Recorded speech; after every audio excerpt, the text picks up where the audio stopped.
If you being backstage, you will be a guest on the show. We will call you out and you will have to answer questions.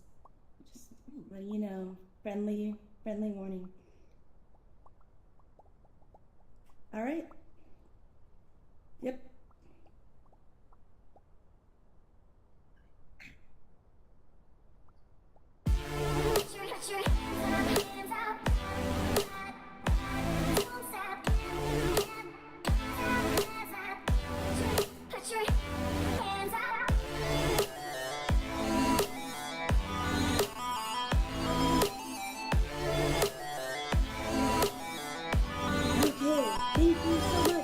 Sorry, I don't know how to make an entrance yet. It's like, I don't know how to dance in VR. So anyway, thanks for coming out to the show today. I'm Vivian. I'm the host of the Hive.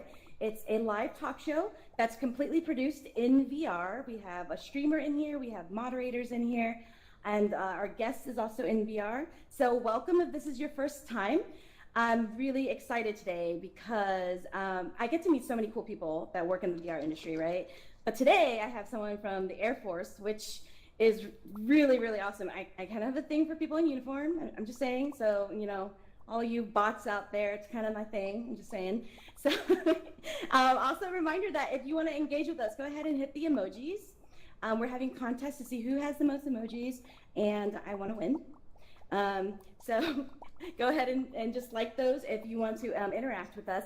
If you have a question, you can press the button on the bottom here and we will answer questions towards the end of the show. People are watching on YouTube, we just want to say hello. You can also send a question on YouTube and we will answer it on air.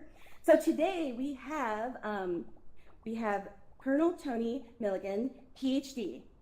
I'm going to call him Tony. Okay, so, but he's up there. He's a big deal. Okay, so just when I say Tony, it's just because we're like best buds. So, all right. So he's going to talk to us about what he does in the Air Force with VR. So, Tony, come on out. Welcome. Come on. Look, he's swimming. He's swimming. Come on back here. So, Tony's hey. Tony's actually my Facebook friend. And oh, yeah. That's a sad face. Are you sad to be here? Oh, there you go. Thank you. I was getting offended. So awesome. He's my Facebook friend, and I saw he was doing really cool things, and I saw this article that came out, and I just had to have you on the show. So welcome. Thanks for coming out. It's definitely a pleasure being here, and thanks for everyone being here. This is pretty cool. Yeah. Yeah. All right. Yeah, live audience. So. Yeah. Let's hear a little bit about what your, history with VR. Yeah, well, I like to think it started in like 1971. I was a big fan of the ViewMaster. Everybody out there have a ViewMaster when they were a kid? And it's on the screen. I would just put that thing on and look at being underwater or traveling in outer space, and I would just talk for hours to my family about one of these days you're going to be able to be inside there, and that was like a dream that I had as a kid, and it just stuck with me, Wow. Okay. So we put the picture up here. This is a OG VR right here. So and you are also in the Air Force. So how did that marry together? Well, interestingly, about several years later, late 80s, I'm a student at Georgia Tech, ROTC student, and I did a report on the Super Cockpit program. And I realized, we talked about how, wow, this is going to be a really big change to the way we learn how to fly airplanes, at least at the time. And, those of us who had a kind of a stretched imagination were thinking, hey, it could be a big benefit to the way we learn to do everything, because the best way you can learn in the world is some kind of experience, right? What's the Cockpit program? What is that? Well, Super Cockpit, yeah, that was Wright Patterson, Dr. Tom Furness, who's a professor at the Human Technology Interface Lab up in Washington State. They developed it at Wright Patterson, which basically allows you to electronically go into a cockpit, and today we would know it as a flight simulator. And so that grew into being the flight simulator business, and everybody knows that the military has been really big into modeling and simulation with real high-end, expensive simulators for years. I mean, if you're a pilot, you can't progress through your profession without using simulators. Everybody pretty well knows that. Oh yeah, I'm a pilot. Yeah, how many pilots are out there? Anyone? He's just so nonchalant. You probably see so many of them. So we're just going to show some pictures of Tony. He's quite prolific and works with a number of people. But I'm really interested to hear about the course that you teach and the students that you work with. Oh, this is just amazing. After I had the chance to fast forward life quite a bit, even past our time in Afghanistan there, but we had the chance to go get our doctorate at Auburn University. We decided at that time we were looking for a subject to do the dissertation on. And since I've been dreaming all my life of applying something virtual into the world of learning, that is how we decided to get the connection with VR in a professional sense. So and so we wrote this dissertation on virtual reality and higher education, which was a case study at the Air University. So we built a VR lab and brought our students through the VR lab. And this is one of the students that we have right now, but we put our students through the VR lab back then. That was 2015. I guess in 2014 is when I decided to bite the bullet and get a DK1, and I bought it off of eBay, because at the time, they were sold out. Just only developers really had them, and I came across a developer who was studying phantom limb pain in 2014 using VR to help people who had lost limbs, Yeah. and, which is an incredible use for the technology. But that's all prepping up to the course that we recently launched just a few months ago, in the month of August, and that's the real story to tell about, and that I'm sure folks are interested in learning about. It's big collaboration took place. Right here, this was back in the spring. We did a beta test of the course, and in this beta test course, it was like a 3-day course. We actually brought in the Cockpit simulator, which is out in Austin, Texas. The Air Force has a project known as the Pilot Training Next program. And the idea is to use consumer-grade virtual reality to train the pilots to do certain things so that they're very, very proficient with those things. They get a lot of repetitions with it, right? And so when they go sit in the multi-million-dollar simulator, they're already proficient in a lot of things, so they can do things a lot quicker, and they already have competency with it. And it has proven itself to be of a lot of promise, 4 months period, they were able to get the students to complete the entire curriculum, which typically it took closer to a year for students previously. Now that's still just in the test phase. It's, no final conclusions are made on it. They're still going to study it quite a bit, but that's the actual device that they used. And I think there's another picture in here. This one right here. And so we brought one of those devices in our classroom, and we had the guys out in Austin, Texas, who run that program to show up in our classroom virtually. Using just a little web program, FaceTime, right? and they walked us through that whole facility. The students were super excited about that. Well, real quick, who's that guy? He is one of the original researchers who did the research on that platform, and Dave, I think is his name, and he did his research report, delivered that report, and it actually tested cognitive load. The VR device they used actually had eye tracking in it, which a lot of you are, pretty excited about the possibilities of eye tracking technologies and things that those things can do. Well, they use that to measure the cognitive load of those pilots, so they can tell at what point the pilot's mind is getting saturated with too much information. And of course, as they get, really. Yeah, really, yeah, and it's pretty amazing the data on that, to crunch the data and find out, if you go a certain progression, it can teach the pilot to cope with the load better, and obviously the more experienced a person is with a certain type of process, the easier they handle the cognitive load. And so a lot of those studies took place. They're still studying it, a lot more to be done still.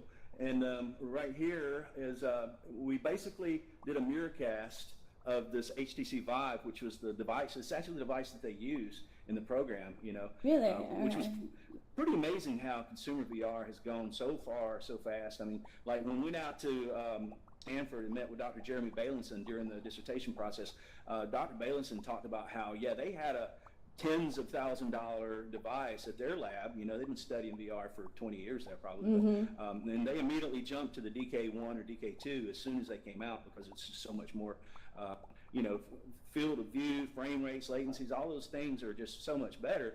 And we're at a point now where these devices are going to enable us to do things in society It's really cool what the gaming world has done. Honestly, I never was a gamer. I never got past Pac-Man and Space Invaders, to be honest. I've got other folks who work with us in the program, like Lieutenant Colonel Carlos Garcia, who may be here in the crowd tonight, who are gamers, and so we've got gamers on the team, that sort of thing. But my thought was, wow, to be able to give someone an experience so they can learn something new, that is to me what's like transformational for the society. It's more than just entertainment value. It's actually value to allow somebody to better their lives and to have better skills and to accomplish the mission better for the Air Force, or to make better products and better service to the customers for companies, all throughout society. It's having an impact. So I actually had another show this today, earlier in the afternoon, and the gentleman I interviewed is an artist, and he has been doing VR for a long time, and he said that the military is what drove up the prices back when. Yeah, I mean, so if you think about it, if a company can produce a fewer number of items compared to we want to see billions of VR devices, right? But you never would have thought of having billions of $1 million simulators. It just wasn't feasible. But and interestingly, even though the high-end modeling and simulation industry has very, very much thrived over the last couple of decades because of the military, military and medical applications and research, the high-end stuff. It wasn't that the rest of the world didn't want to have that capability. It's just we couldn't afford it for the most part. Like education, I mean, you think we have 170,000 students a year who graduate through programs with the Air University. To imagine 170,000, even the university to buy a device for everyone. So it really needs to become like with your portable phones, like a bring your own device scenario. And so what we're thinking about, in this course that we're teaching, we have 18 students, right? 10 who attend class, and I say here, but I'm actually at Maxwell Air Force Base, and I'm a guy in Alabama. But 10 nice. who attend class in presence, but 8 who attend class from as far away as Hawaii, Florida, California, Ohio, Virginia. We've got students who are all over, and can you imagine how they attend class?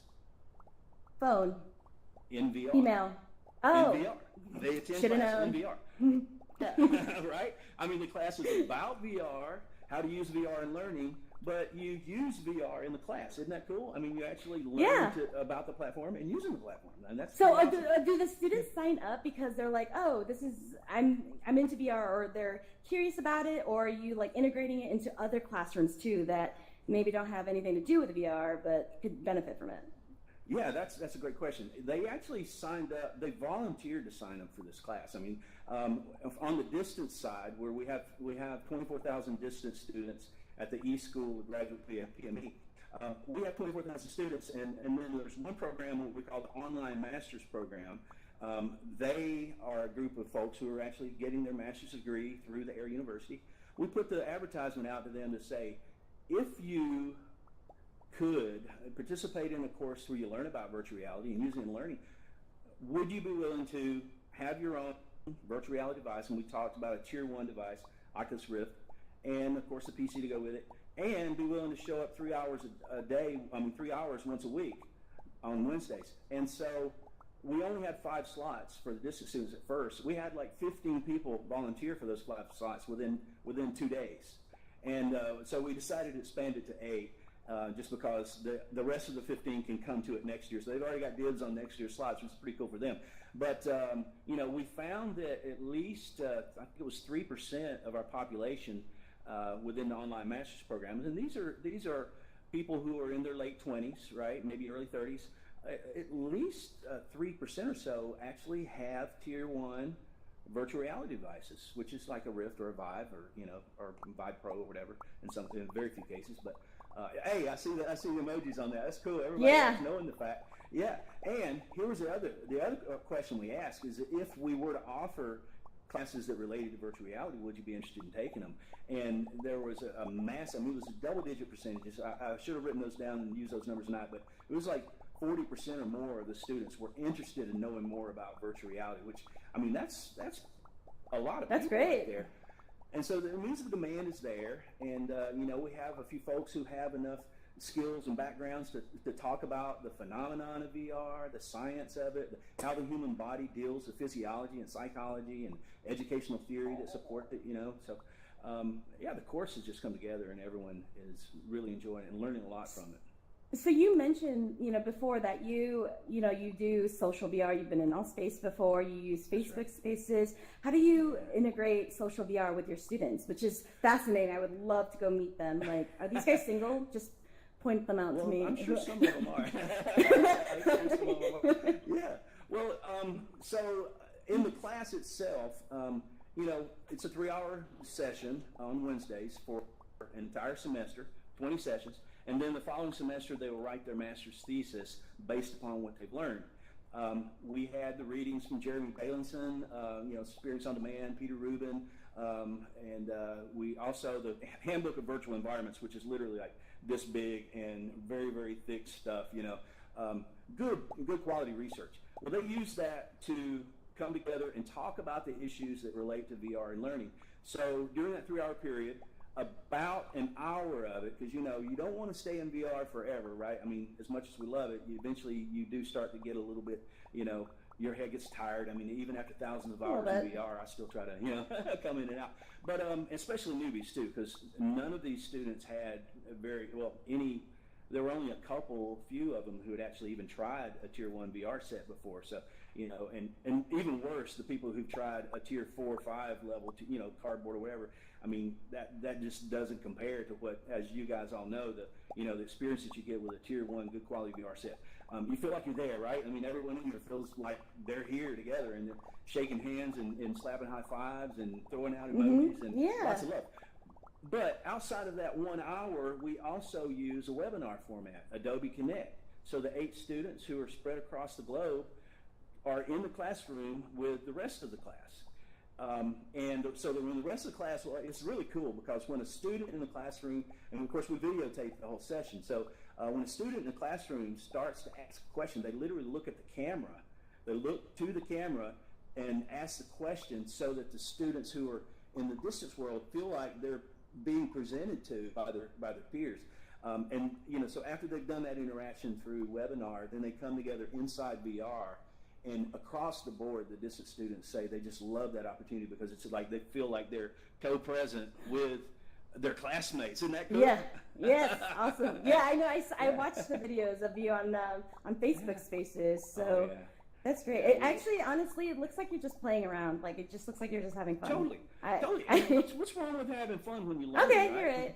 Because they're still learning. I mean, each one of them can explain to you things like, vergence and vection and eyes and how that causes a physiological change. The difference between optical nerve inputs and vestibular inputs and why it causes you to get nauseous. And they can explain all that. They learn all of this, the technical stuff, and they've taken it to a higher level of leadership level because all of these students are going to be senior leaders throughout the Air Force and throughout other countries' militaries. And we've got a Canadian officer, we've got a Chilean officer, we've got a member from the Department of State, U.S. Agency for International Development, so each one of them will be leaders in their communities when they leave. And so we're getting to think about some of the ethical issues and some of the legal issues. I mean, there's an entire world of issues to be discussed. And absolutely. And, dialogue. Yeah.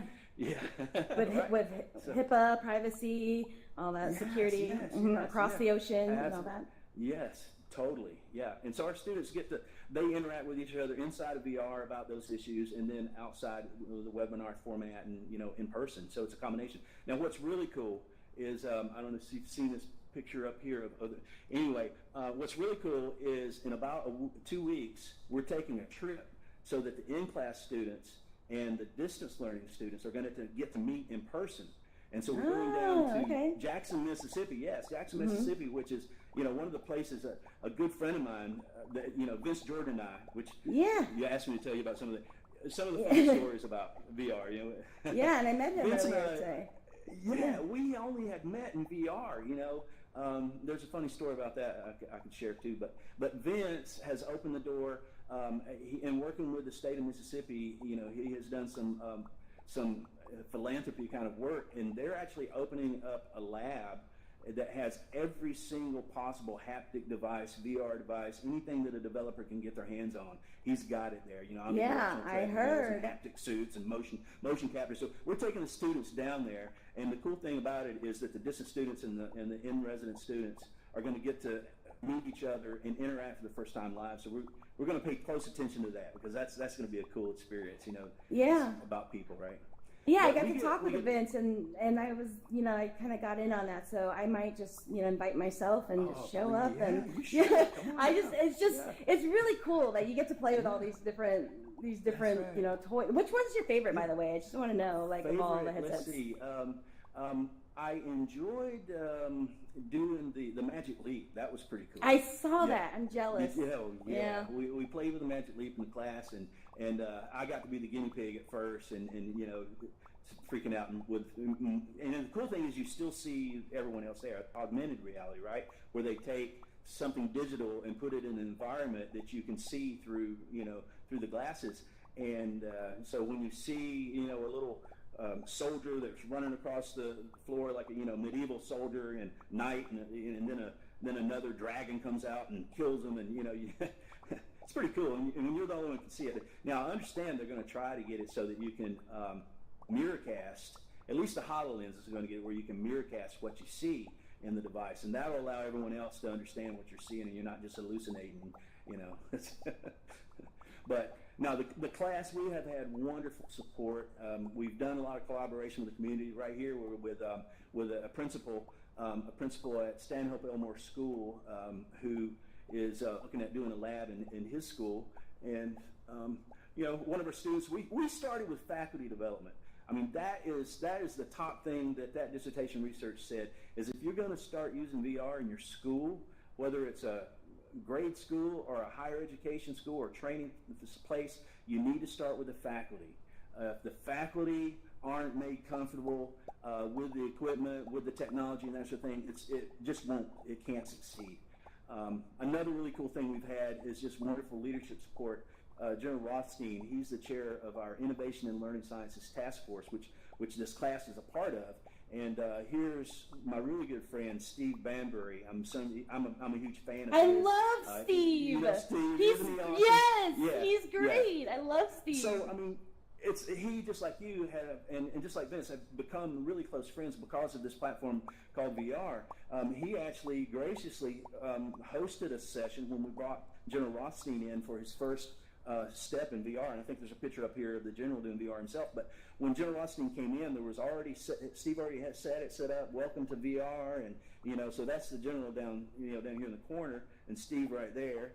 And yeah, so the leadership has seen it, and what's really cool, you know, another really cool experience is once the general came out of that, you know, and he and I served together in Afghanistan, and we were there during some heavy periods of insurgent activity and that sort of thing, and he was the commander then, so he had to do a lot of VTCs, video teleconferences. Wait, what does he do? Yeah. What is that? Explain it to. Well, he was the commander in Afghanistan, so you know, one of the things you have to do in those kind of positions is meetings with people who are not in the country with you, right? And the best way to do that is video teleconference, you know.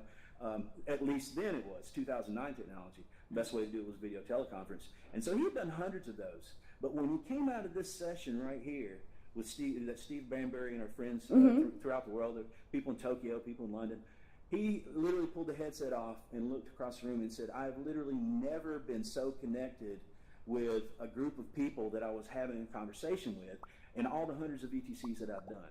And that said a lot right there. The presence, the co-presence, the fact that, you know, you're actually sharing space, and you know, you can share emotions and have that affective, you know, feelings, happiness, excitement, you know, awe, you know, and I'm in awe of it all the time. You know, it's Steve Banbury. So this is not even the first time his name has been brought up by a guest. If you don't know, you should look him up on Twitter. He does a lot of like educational, academia, VR for good type programs in VR as well. Absolutely, so yeah, he's a great guy. And that's so cool that, you know, it's such a small world. That's right. Actually, I just put it out there on the VR and Education Facebook site, which Alejandro, I can't pronounce his last name, but virtual reality, which I'm sure 99% of you guys are members of that Facebook's site. It's the largest one in the world, organically grown too.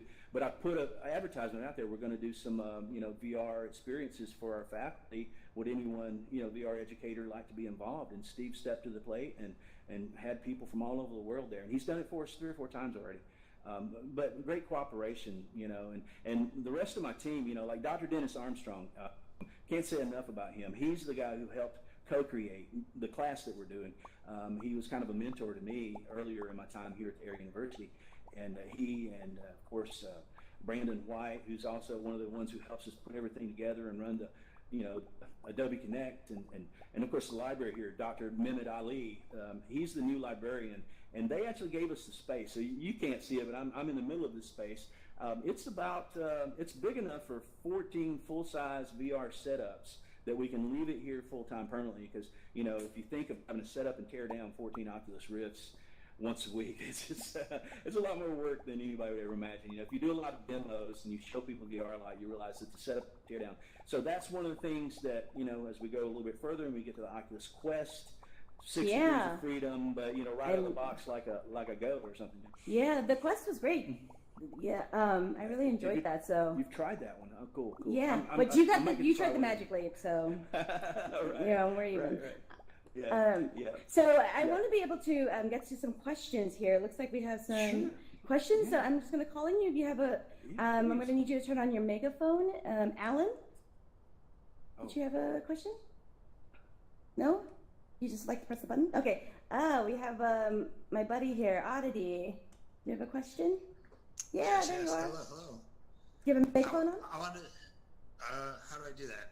Oh, okay. Maybe you don't need it. All right, go ahead. All right. Well, basically, I love, simply just to start off, just how focused around the possibilities of learning and how to branch out with VR, like how you're utilizing it. Yeah, that's a great question. Yeah. Where do you see VR in like a few years as far as how it's utilized? Because right now it still is smaller than it should be, in my opinion. Right. But I love the positivity, essentially, as far as how people are learning. Well, it's a great time to be in the area of applying VR in the learning world. But education traditionally has been slightly slow to adopt new technologies. No one has ever known of the school community as being the first ones to get a new, exciting platform. The reason is a lot of times education always looks at what is the past practice. Well, there aren't past practices on using VR and learning because, I can't say that. There are past practices, but you've got to know where to look. And we figured out where to look when it comes to how VR has been studied by Virtual Human Interaction Lab, the Human Technology Interface Lab, Wright-Patterson labs when they studied the Super Cockpit. So what you need to do is look at how those ways of using VR have occurred. And what that's going to tell you when you look at that deep research, in a nutshell, it says experience. Okay, John Dewey, before in the late 1800s, he was literally born before the Civil War. He was saying at the turn of the industrial era that we need to have learners learn how to apply the knowledge that they're learning. They need to know more about the application of it. So at that time, that meant once you learn a math formula, how can I apply that on a factory operation? Or if you learn, a new way of saying something, how, a new grammar rule, and then how does that apply in a newspaper article? You've got to have practical application. Well, the interesting thing is a lot of fields have never been able to show the application because they would have to take the students outside of the learning environment. Well, now we're able to bring that outside into the learning environment and give students an experience. So if you have, say for instance, if you have a lesson on humanitarian relief operations, which is a normal lesson that you would learn in our kind of colleges here, humanitarian relief operations, military plays a huge role in that. So let's take our people to a refugee camp, like the Clouds Over Cedra. Let's take our people to the places where a disaster has actually occurred and to be immersed in that scenario and have the feelings that those people felt.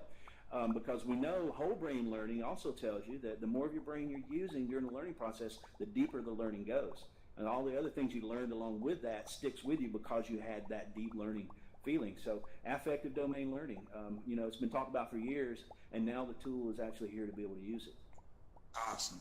Thank you so much. Thanks. Thanks for the question. Let's see, Josh. Is there a Josh here? I have a Josh in my class. Is that Josh Booth by chance? I might have hit the button by accident, but I did have a question actually. Yes, that is the Josh in your class. Josh Hey, Booth, Josh. awesome. Hello. Good to see you, Josh. It's Josh Booth, guys. Hearts. Yes, hello everybody. So, Awesome. Yay, Josh. one question, Colonel, is I've noticed that most of what we use in the Air Force now is COTS.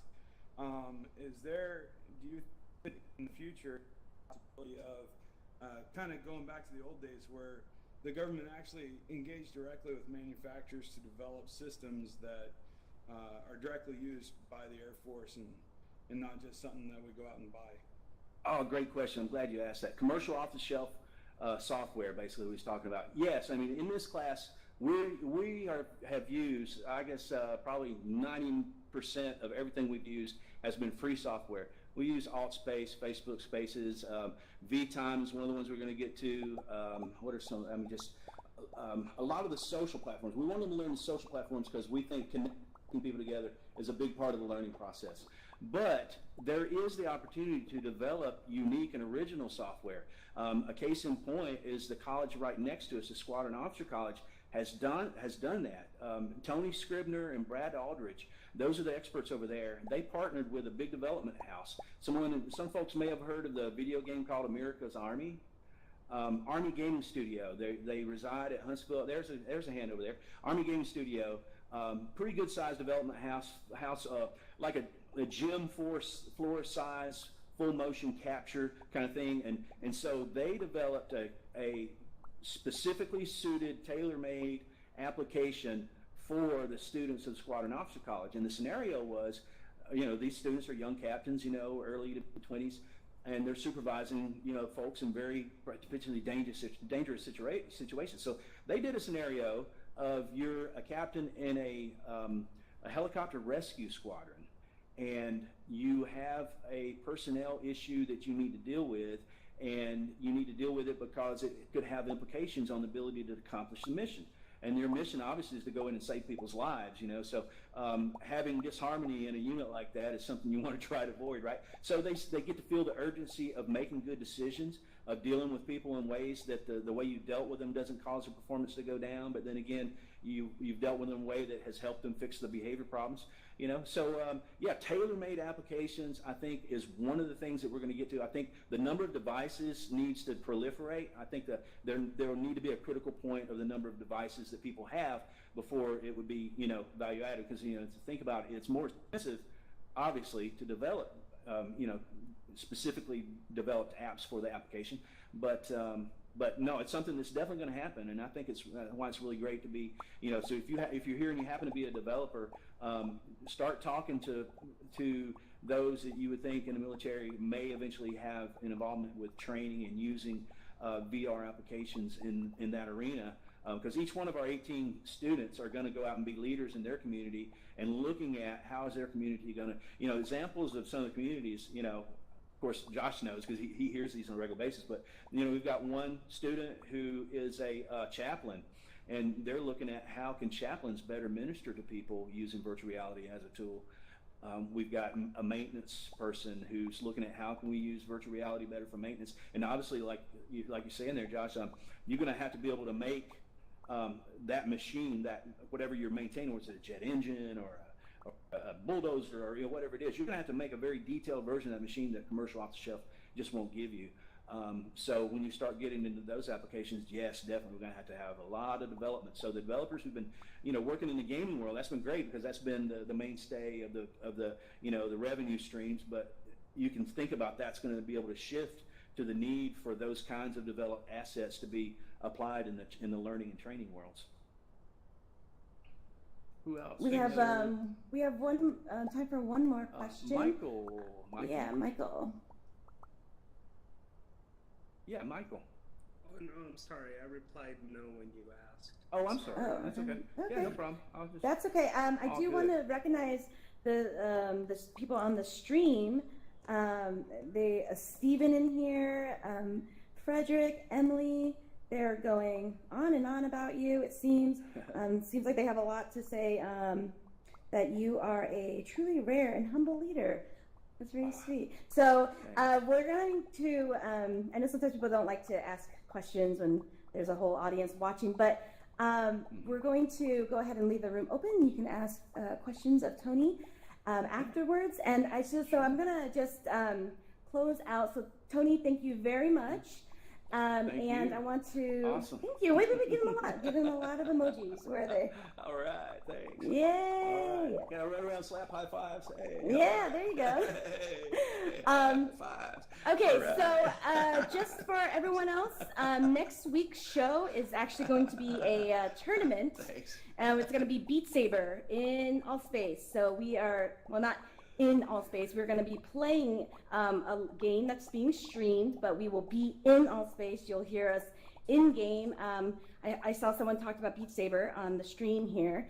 So if you're interested in playing with me, Sad Gamer Dad, and Mika, let us know. We're going to play live in front of the audience. It's going to be super fun. I am terrible, but we're going to have fun with it. And finally, I just want to say a final thank you to all the people who helped out with this episode. If you're interested in helping with production, let us know. It is a lot of fun. We get anywhere from 50 to 80 up to 160, 180 people that come to the live audience, and we need all the help we can get. It's a great learning experience, and I can't pay you, but I can give you guys gift cards and high fives. So if you're interested, let us know. And Halloween's coming up. There's a lot of events coming into Allspace, so please give them a look and go ahead and hit interested on it, and we will see you next week at our tournaments. Thank you, everyone. Have a good night. Thank you, Awesome. Tony. Thank you. Thank Vivian. you. Appreciate Awesome. it. Awesome. Awesome. Cool.